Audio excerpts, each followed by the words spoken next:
How many times have you poured your heart and soul into a new YouTube video, hit the upload button, and then have the dreaded 10 out of 10 rating stare you back in the face? I'm sure a lot of you know the feeling. If you've been on YouTube for any amount of time, you've seen videos that just simply do not perform very well. It takes your creative energy and it crushes it in an instant. Wouldn't it be great if when we got a 10 out of 10 video, there was an easy way to turn it into a 1 out of 10?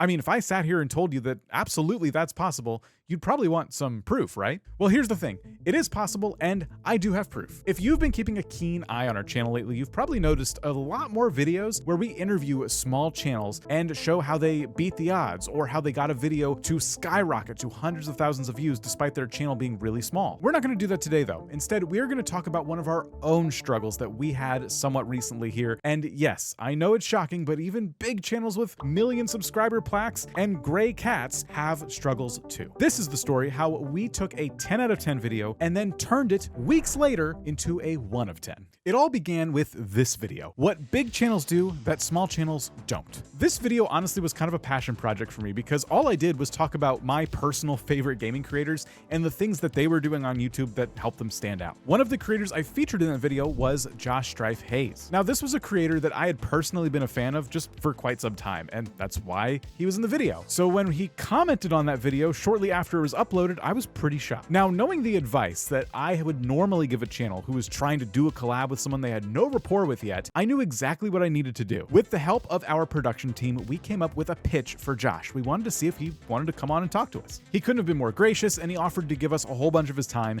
so that we can ask him any questions we wanted to ask. And just a few weeks later, I find myself sitting in a call with Josh and talking about YouTube. Our team put a ton of work into this interview, all right? We had a whole bunch of questions that Josh did a brilliant job answering. He gave us over an hour of his time, so we had a ton of footage, and I still had to record a separate section of the video to help kind of drive the story along. Our editors, as always, did a phenomenal job on the final edit, and as a team, we worked together on the title and thumbnail strategy for this video, and our thumbnail designer made what we thought at the time was a good thumbnail. But here's the thing. What makes a 10 out of 10 video? Well, it usually has something to do with the packaging, the title, and the thumbnail. And in our case, we were faced with a very unfortunate 10 out of 10 video. Now, when this happens, in the background, it is a scramble to figure out what the heck is going on. We did our research on this topic, and yet we were getting really low impressions and a really low click-through rate. The views were far below what I like to call the cone of shame. That's that gray line in your analytics. You know, when you post a new video, it tells you how you typically do. Yeah, when you're below that, that's where the shame comes in.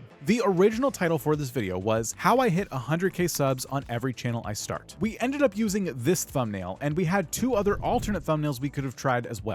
So first, let's talk about the title, which was a bit different than what we normally do on our channel. Since we were putting a picture of the creator we had interviewed on the thumbnail, we wanted to give the title a little more personality. So it was basically in his voice saying how he hit 100,000 subscribers over and over again. The thumbnail had his picture on it, and then the channels in question that had hit over 100K. So with that title in mind, this was the thumbnail we were using, and it's just Josh surrounded by his very large YouTube channels. The title was inspired by the idea that we could maybe tell a story with the title and the thumbnail, basically kind of telling our viewers, hey, we have somebody here who is no stranger to earning silver play buttons. The thumbnail inspiration came from another channel known as Ali Abdal. Ali actually has a number of thumbnails kind of in this style, and we really liked it, so we wanted to kind of do our version of it. Here's the problem though. Just because you like a thumbnail that you saw someone else do on YouTube, that doesn't necessarily mean it's going to work for any video. The title of that video is 5 Steps to Start Your First Business. He's surrounded by the steps for starting a business, and the icons he's surrounded by are just very generic. Whereas Josh was surrounded by YouTube channels, and the icons he's surrounded by were kind of like art that was custom done for those channels, pictures that people weren't really used to seeing. But in the case of Ali Abdal's thumbnail, I mean, it's a picture of money and there's a light bulb. It just kind of communicates the whole message of the title a lot better. Anyway, long story short, we failed. So what did we do next? At first, not a whole lot. We just kind of talked about it and went back to the drawing board for title and thumbnail research. But the thing is, we were also working on new videos, upcoming videos that were taking up our time and keeping us from trying to fix this one. The second lesson here is that whenever you have this situation where you've uploaded a video and it's 10 out of 10, you need to decide for yourself if it's worth it to spend the time updating it so that it can get the views you think it deserves. We have the benefit of having a big team here, but if it was going to take too much of our time from the next project, we might have determined that it wasn't worth trying to save this video. Luckily though, we got to a point where enough was enough. We were sick of seeing that video sitting there with a really low rating, and we decided to take action. Our research had now pointed us to an entirely new bit of packaging. Friend of the vidIQ channel, How to Grow Your Gaming Channel, had recently published this video at the time. It was simply called, "If you're under 1,000 subs, do this now." And the thumbnail for this video could not have been more simple. It basically just showed a new channel with like over 1,000 subscribers. At the time of recording this video, that video has 750,000 views. So as much as we wanted to honor Josh as our guest in the video, we decided it was time to maybe try something a little bit different. Our new title, How Genius YouTubers Grow Their Channels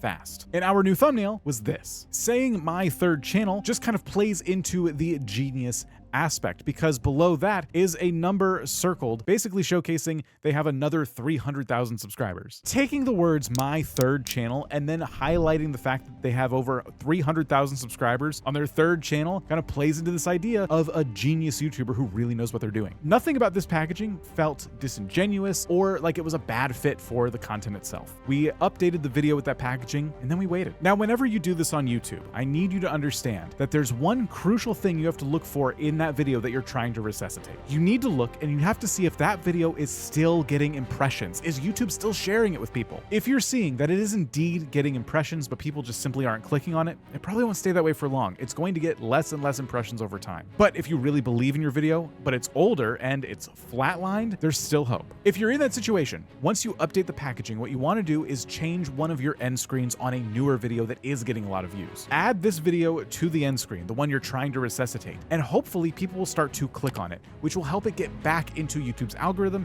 and get some new impressions. Or you could do my favorite thing, which is make a new video with the plan ahead of time to pitch people to go watch this older video that you were really proud of and you just updated. When you do this, it's really important to give people a reason to go watch that video, and a little bit later on, I'll show you how it works. Anyway, luckily for us, we didn't have to do any of that because the video was indeed getting impressions, and it didn't take long for things to start to turn around. Not only did this new title and thumbnail push our numbers beyond the cone of shame, but to this day, we are still getting a lot of views on this video. It's currently sitting at the time of recording at 146,000 views. It's also earned 8,500 hours of watch time, which is 5,000 hours more than we would normally get. Throughout this whole process, the best thing about it is that we learned a lot. I do a lot of videos talking about gaming channels and things like that, but I don't do a lot of videos, or at least at the time I wasn't, where I actually talk to another creator and get their story and their insights. And whenever you do something new on YouTube, if you've been around a while, you know this, it can be a bit scary because things like 10 out of 10s can absolutely happen. But if you believe in your idea and you know your audience will get value from it, you owe it to them to try and fix up the title and thumbnail, fix up that pitch to make it something that's a little more clear and enticing for them to click on. And in the end, that video was definitely worth saving because it is full of a ton of incredibly valuable insights. And if you're trying to get a channel, your first channel, to 100,000 subscribers, I'd recommend watching it and maybe taking some notes.